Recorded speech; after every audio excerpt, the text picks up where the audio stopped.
So I've got a beef with the term Bossa Clave. You might be wondering, who are you to have a beef with this term? Very valid question. My name is Jordan. I'm a percussionist specializing in Brazilian music, but I also play other types of music too. And I'm a percussionist, so I work intimately with these concepts of clave. Look into how to play the rhythm of clave or bossa clave. I'll demonstrate them a little bit later. Bossa clave, also known as mocidade clave, also known as Brazilian clave. I tend to call it mocidade, named after the escola de samba from Rio de Janeiro, Mocidade Independente de Padre Miguel, who used this rhythm in their samba school on their caixas, their snare drums. Also hear this rhythm in the bloco afros in samba reggae like Olodum. However, I don't know if it appeared firstly in bossa nova or with mocidade.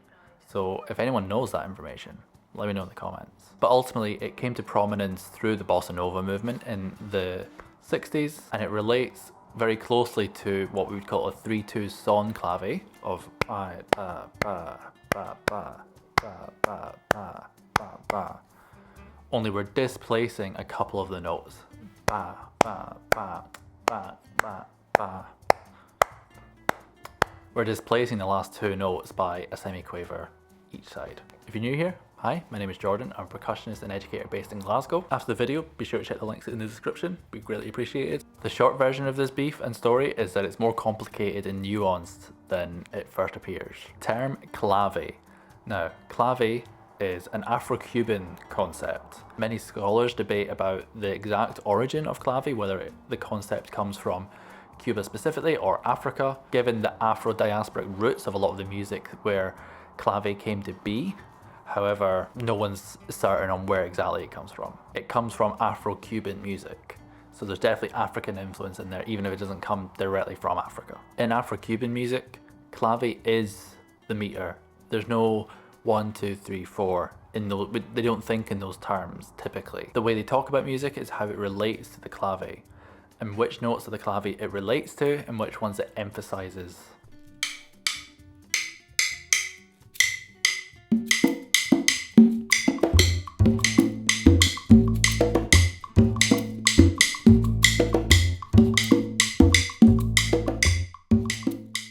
There's hundreds of ways that you could talk about clave and break it down and try to define what it is.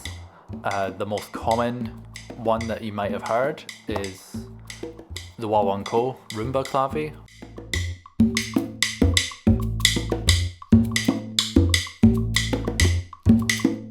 Which effectively, if you stretch it out and add some more notes, it becomes the sort of very famous Afro-Cuban 6/8 clave of. Here's how those two claves fit.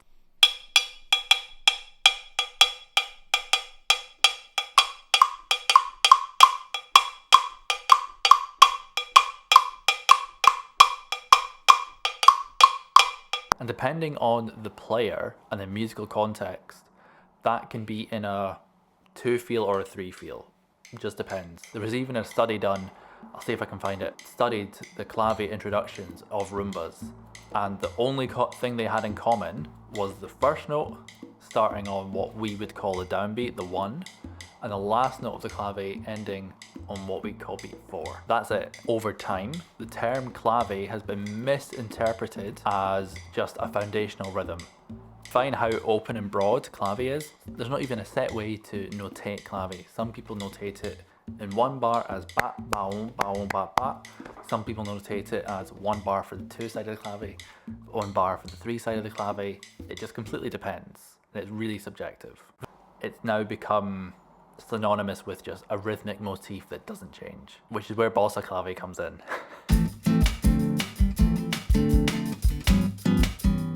For those who don't know, during the 1950s and 60s and then into the 70s, bossa nova was exploding. New wave, as it translates into English, was exploding from jazz clubs in the Ipanema region of Rio de Janeiro, with pioneers and important figures including Antonio Carlos Jobim, João Gilberto, Vinicius de Moraes, Rosa Passos, and many others.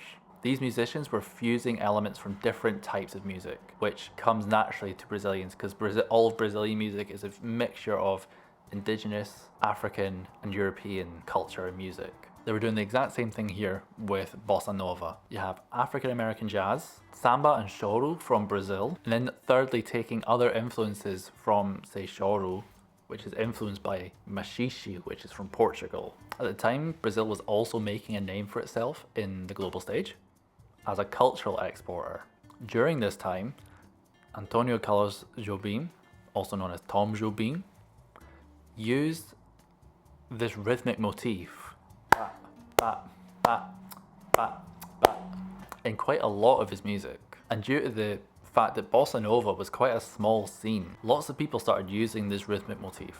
It's not an essential part of the music. The clave can be heard in bossa nova as being played typically with a cross stick on a snare. The cross stick sound comes from its samba roots. The primary function of using the drum kit was to create a more quiet and intimate version of a escola de samba, the samba schools.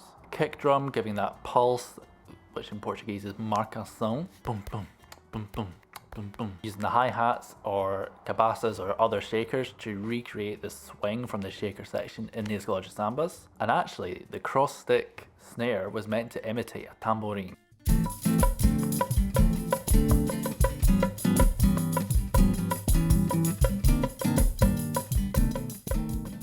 Tambourine plays a lot of different types of rhythms that aren't claves. There are rhythmic motifs that the tambourine plays, like cajitero, where it's just swinging in full 16ths. I've got a video tutorial all about that here. They also use a rhythmic motif called teleco-teco, which I have another tutorial about up here. And so, as well in these escola de sambas, there was one, Mocidade Independente de Padre Miguel, who used this rhythm of ba, ba, ba, ba, which we now know as Bossa Clave. So maybe all of this is just really like me taking the semantics a little bit too seriously.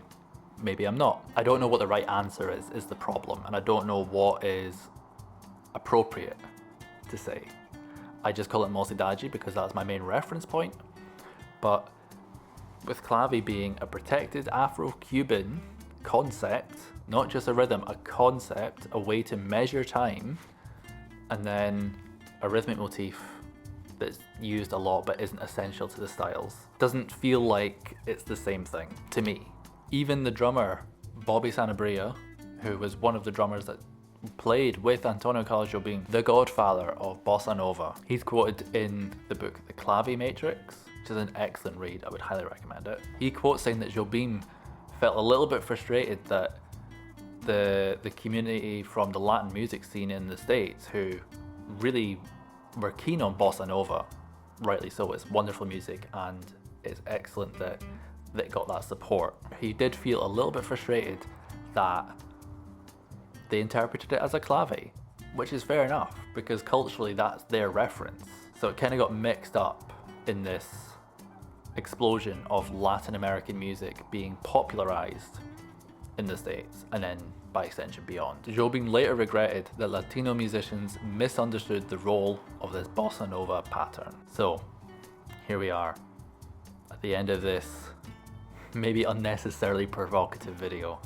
But I guess I'm opening it up as a question. I want to know what other people think. So let me know in the comments down below what you think. Really curious to know. Obviously, we want to have an open and honest and fair discussion here.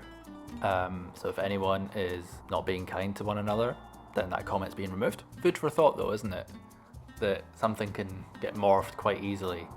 I mean, even the idea that we call congas congas is also just a bit, instead of calling them tumbadoras, which is the Cuban name for them.